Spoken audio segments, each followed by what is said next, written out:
ಲೋಕಸಭಾ ಚುನಾವಣೆ ಹಿನ್ನೆಲೆಯಲ್ಲಿ ಚಿಕ್ಕಮಗಳೂರು ನಗರದ ವಿವಿಧ ಬಡಾವಣೆಗಳಲ್ಲಿ ನಿನ್ನೆ ಚುನಾವಣಾ ಪ್ರಚಾರ ಸಭೆ ಹಾಗೂ ಬಿಜೆಪಿ ಪಕ್ಷದ ವತಿಯಿಂದ ಚೌಪಾಲ್ ಕಾರ್ಯಕ್ರಮ ಹಮ್ಮಿಕೊಳ್ಳಲಾಗಿತ್ತು. ಈ ವೇಳೆ ಮಾಜಿ ಸಚಿವ ಸಿಟಿ ರವಿ ಹಾಗೂ ಬಿಜೆಪಿ ಅಭ್ಯರ್ಥಿ ಕೋಟಾ ಶ್ರೀನಿವಾಸ್ ಪೂಜಾರಿ ಸೇರಿದಂತೆ ಸ್ಥಳೀಯ ಬಿಜೆಪಿ ಮುಖಂಡರು ಉಪಸ್ಥಿತರಿದ್ದರು.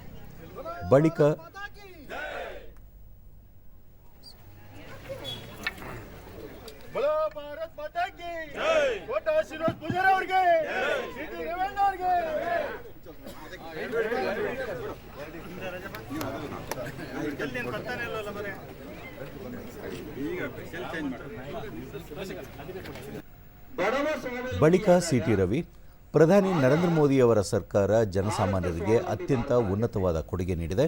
ಆಯುಷ್ಮಾನ್ ಯೋಜನೆ, ಕಿಸಾನ್ ಸಮ್ಮಾನ್, ಪ್ರಧಾನಮಂತ್ರಿ ಸ್ವನಿಧಿ ಸೇರಿದಂತೆ ಅನೇಕ ಯೋಜನೆಗಳನ್ನು ಸಾರ್ವಜನಿಕರಿಗೆ ನೀಡುವ ಮೂಲಕ ಜನಪರ ಆಡಳಿತ ನೀಡಿದೆ. ಈ ನಿಟ್ಟಿನಲ್ಲಿ ಮತ್ತೊಮ್ಮೆ ಬಿಜೆಪಿ ಅಧಿಕಾರಕ್ಕೆ ಬರಲಿದೆ ಎಂದು ವಿಶ್ವಾಸ ವ್ಯಕ್ತಪಡಿಸಿದರು. ಬಡವರನ್ನ ಆಧರಿಸಿ ಅವರಿಗೆ ಬಲ ಕೊಡೋ ಕೆಲಸ ಮಾಡಿದ್ರು. ಜನ್ಧನ್ ಖಾತೆಯ ಮೂಲಕ 44 ಕೋಟಿ ಬಡವರನ್ನ ಬ್ಯಾಂಕಿಂಗ್ ಜೊತೆಗೆ ಜೋಡಿಸಿದ್ರು. ಉಜ್ವಲ ಯೋಜನೆಯ ಮೂಲಕ 13 ಕೋಟಿಗೂ ಹೆಚ್ಚು ಜನರಿಗೆ ಉಚಿತವಾಗಿರುವ ಗ್ಯಾಸ್ ಸಂಪರ್ಕ ಕೊಟ್ಟಿದ್ದು ಮಾತ್ರ ಅಲ್ಲ, ಇವತ್ತಿಗೂ 400 ರೂಪಾಯಿ ಗ್ಯಾಸ್ನ ಸಬ್ಸಿಡಿಯನ್ನ ಕೇಂದ್ರ ಸರ್ಕಾರ ಕೊಡ್ತಾ ಇದೆ. ಸ್ವಚ್ಛ ಭಾರತ್ ಯೋಜನೆಯ ಮೂಲಕ ಯಾವ ಮನೆಗೆ ಶೌಚಾಲಯ ಇರಲಿಲ್ಲ, ಆ ಮನೆಗೆ ಶೌಚಾಲಯ ನಿರ್ಮಾಣವನ್ನ ಕೇವಲ 2 ವರ್ಷದಲ್ಲಿ ದೇಶದ ಉದ್ದಗಲಕ್ಕೆ ಮಾಡಿಕೊಟ್ರು. 15 ಕೋಟಿ ಶೌಚಾಲಯಗಳು ನಿರ್ಮಾಣ ಆದವು.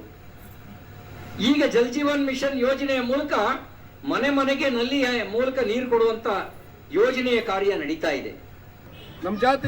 ಕೋಟಾ ಶ್ರೀನಿವಾಸ್ ಪೂಜಾರಿ, ಪ್ರಧಾನಿ ನರೇಂದ್ರ ಮೋದಿ ಅವರು ಕೇಂದ್ರದಲ್ಲಿ ಅಧಿಕಾರ ಪಡೆದ ನಂತರ ಜಾಗತಿಕ ಮಟ್ಟದಲ್ಲಿ ಭಾರತಕ್ಕೊಂದು ಮಹತ್ವದ ಸ್ಥಾನ ದೊರೆತಿದೆ ಎಂದು ಹೇಳಿದರು. ಭಾರತ್ ಮಾತಾ ಕಿ ಜೈ ಅನ್ನುವಂತ ವಾತಾವರಣ ನಿರ್ಮಾಣ ಆಗ್ತಾ ಇದೆ.